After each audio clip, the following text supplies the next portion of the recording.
कार्तिक मास व्रत कथा महात्म्य। पहला अध्याय। कार्तिक मास का शास्त्रों में विशेष महत्व बताया गया है। इस महीने में जो व्यक्ति भगवान विष्णु और माता लक्ष्मी की उपासना करता है उसकी सारी इच्छाएं पूर्ण होती हैं।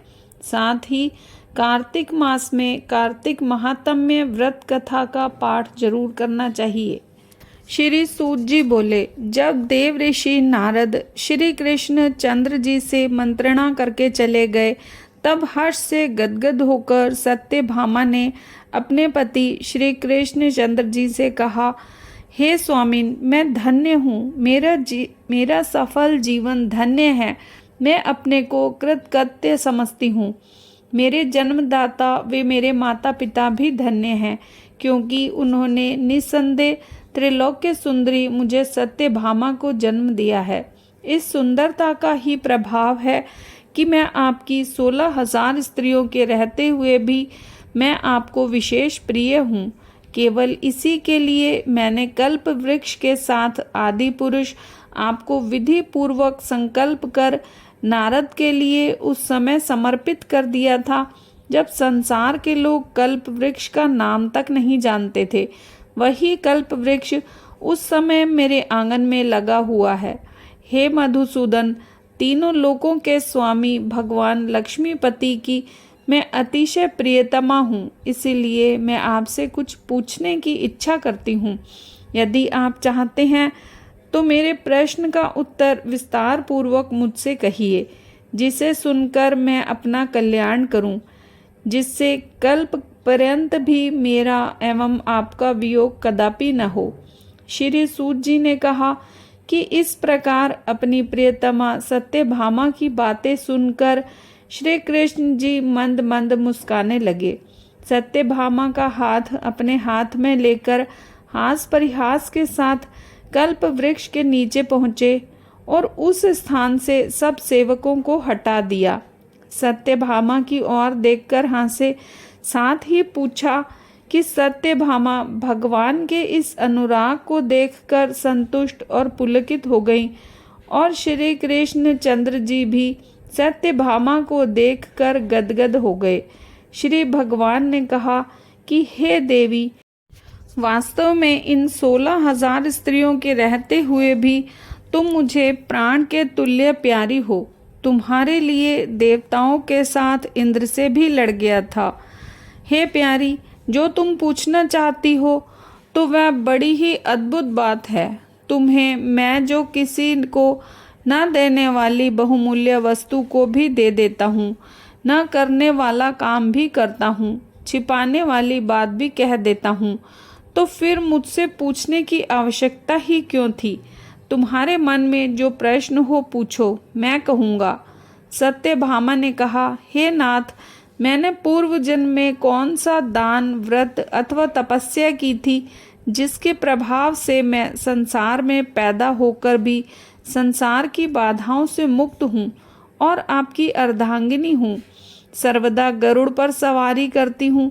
आपके साथ इंद्रादिक देवताओं के यहाँ आपके जाने पर भी आपके साथ मैं भी जाती हूँ। यही मैं पूछती हूँ कि मैंने उस जन्म में कौन सा शुभ कर्म किया था। पूर्व जन्म में मैं कौन थी, मेरा कैसा स्वभाव था और मैं किसकी पुत्री थी। श्री कृष्ण चंद्र जी ने कहा, हे प्रिय, तुम सावधान होकर सुनो। मैं तुम्हारे पूर्व जन्म की कथा कहता हूँ। उस जन्म में तुमने जिस पवित्र व्रत को किया सो बतलाता हूँ। जबकि सतयुग का अंत हो रहा था, उस समय मायापुरी में एक अति गोत्र वाला देव शर्मा नामक ब्राह्मण निवास करता था।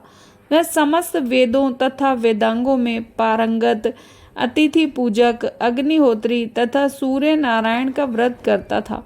सर्वदा सूर्य देव की उपासना करने के कारण वह दूसरे सूर्य की भांति दैदीप्यमान था। उसको वृद्धा अवस्था में एक गुणवती नाम की कन्या उत्पन्न हुई। देव शर्मा को उस पुत्री के अतिरिक्त कोई संतान नहीं थी। उसने अपनी पुत्री का विवाह अपने एक शिष्य चंद्र के साथ कर दिया। पुत्र विहीन देव शर्मा अपने शिष्य चंद्र को अपने पुत्र के समान मानते थे और जितेंद्रिय चंद्र भी देव शर्मा को अपने पिता के सदृश समझता था। एक दिन चंद्र और देव शर्मा दोनों कुश और समिधा लाने के लिए वन में गए और इधर उधर घूमते घूमते हिमालय के समीप एक उपवन में पहुंच गए।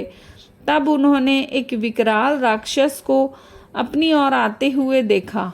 उसे देखकर दोनों भय से व्याकुल हो गए। शरीर के अंग शिथिल हो गए और वे भागने में असमर्थ हो गए। यम स्वरूप उस राक्षस ने उन दोनों को मार डाला। हमारे गणों ने उस क्षेत्र के प्रभाव और उन दोनों के धार्मिक स्वभाव के कारण उन दोनों को बैकुंठ में पहुंचाया। जीवन भर उन दोनों ने जो सूर्य देव का आराधन किया था, उसी से मैं उन पर बहुत प्रसन्न था।